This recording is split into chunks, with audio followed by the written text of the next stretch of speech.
मित्रांनो, स्वागत आहे परत एकदा तुमच्या आवडत्या चॅनल हॅलो टीचरमध्ये. तर मित्रांनो, काही दिवसापूर्वी मी एक परिपत्रक टाकलेलं होतं आपल्या टेलिग्राम चॅनलवरती. तर त्याच्यामध्ये तुम्ही वाचलंच असेल. मी वारंवार तुम्हाला सांगत असतो की बाबांनो, WRDच्या जागा ज्या आहे माजी सैनिकांच्या कन्वर्ट होणे सुरू झालेल्या आहे. बाकीच्या पोस्टच्यासुद्धा जागा ज्या आहेत त्या कन्वर्ट होणार आहे जर माजी सैनिक उपलब्ध नसेल तर.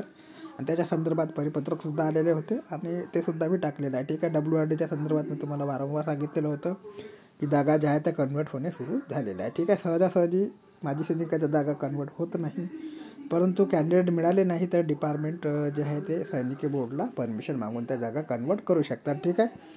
तर याच्यामध्ये बघा मित्रांनो, श्रीमती म्हणजे श्रीमती पत्ता आहे. विषय काय आहे तर जिल्हा परिषद सरळ सेवा भरतीच्या संदर्भात 2023च्या अनुषंगाने घेण्यात आलेल्या ऑनलाईन परीक्षेचे प्राप्त निकालानुसार सोबत जोडलेल्या यादीमधील उमेदवारांनी त्यांचे मूळ कागदपत्रे जिल्हा निवड समितीकडून पडताळणी करता खालील नमूद दिनांकास उपस्थित राहण्याबाबतचं होतं.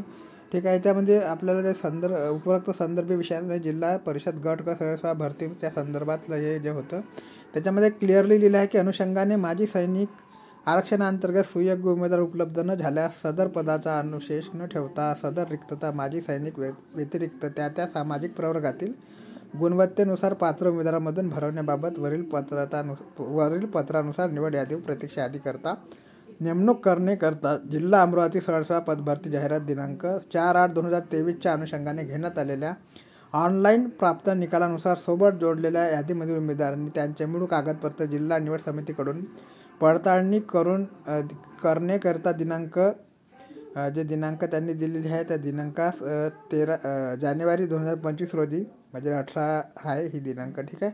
तर डॉक्टर पंजाबराव देशमुख सभागृह जिल्हा परिषद कॅम्प परिसर अमरावती सकाळी 11 वाजता त्यांचे मूळ कागदपत्र मूळ कागदपत्राच्या पत्राच्या स्वसाक्षांकित एक पॉईंटसोबत उपस्थित राहणे असं हे परिपत्रक होतं. ठीक आहे.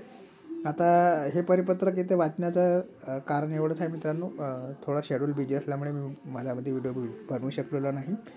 त्याच्यामुळे मी तुम्हाला वारंवार सांगत होतो की माजी सैनिक जे कॅन्डिडेट आहे ते कॅन्डिडेट जर उपलब्ध नसेल तर त्या जागा त्या कॅटेगरीतील म्हणजे ज्या माजी सैनिकांचा ज्या कॅटेगरीतला तो माजी सैनिक असेल त्या कॅटेगरीतील उमेदवारांना मिळणार आहे. ठीक आहे. त्याच्या संदर्भात मी WRDच्या संदर्भात व्हिडिओ बनवलेले होते. त्याच्यानंतर मी तुम्हाला सांगितलं सुद्धा होतं की बाकीचे जे डिपार्टमेंट आहे ते सुद्धा ह्या जागा कन्वर्ट करत आहे. ठीक आहे. सोबत जोडलेल्या यादीमध्ये उमेदवार उपरोक्त नमूद दिनांकास त्यांचे मूळ कागदपत्रे पडताळणी करता गैरहजर राहिल्यास त्यानंतर संबंधित उमेदवारांची कुठलीही बाब विचारात घेतले जाणार नाही याची संबंधित उमेदवारांनी नोंद घ्यावी. ठीक आहे. असं हे परिपत्रक होतं. तर माजी सैनिक जर उपलब्ध झाले नाही तर जागा कन्वर्ट होत आहे आणि सर्व डिपार्टमेंट जे आहे ते जागा कन्वर्ट करून घेत आहे. ठीक आहे. आता याच्यामध्ये जिल्हा निवड समिती जिल्हा परिषद अमरावती याच्यामध्ये तुम्हाला कॅन्डिडेटसुद्धा बघायला मिळणार आहे. ठीक आहे. तर सैनिक समांतर आरक्षणाऐवजी त्या सामाजिक प्रवर्गातील गुणवत्तेनुसार प्राप्त उमेदवारांची कागदपत्र पडताळणी करता खालील उमेदवारांनी सर्व आवश्यक मूळ कागदपत्रासह उपस्थित राहण्याबाबत होतं. ठीक आहे. तर OBC-मधल्या माजी सैनिक उपलब्ध नसेल तर मग OBC-मधल्या ते बघा ओपन एक सर्व्हिसमॅन 2 अगेन्स्ट ओपन 2. ठीक आहे. तर म्हणजे ज्या त्या कॅटेगरीतील ओपनमधल्यांना ओपनमधलाच बोलावण्यात जाणार आहे, OBC-साठी OBC-मधला. ठीक आहे. तर अशा प्रकारचं हे परिपत्रक होतं. तर याच्यामध्ये तुम्हाला क्लिअर झालंच असेल की जागा जी भरली जाते ती त्या कॅटेगरीतील माजी सैनिकाच्या जागावर त्याच कॅटेगरीचा जो आहे तो कॅन्डिडेट घेतला जातो. ठीक आहे. तर अशा प्रकारे मित्रांनो सगळ्याच जागा ज्या आहेत त्या डिपार्टमेंट भरून घेणार आहे. माजी सैनिक उपलब्ध झाले नाही तर चिंता करण्याची आवश्यकता नाही, मग ते डिपार्टमेंट कोणतंसुद्धा असो. ठीक आहे. बाकी काही अपडेट माहिती आली तर चॅनलच्या माध्यमातून तुमच्यापर्यंत पोहोचण्याचे कार्य नेहमीप्रमाणे केले जाईल. चॅनलला नवीन असा तर लाईक आणि सबस्क्राईब करायला विसरू नका. तोपर्यंत जय हिंद, जय महाराष्ट्र, जय शिवराय.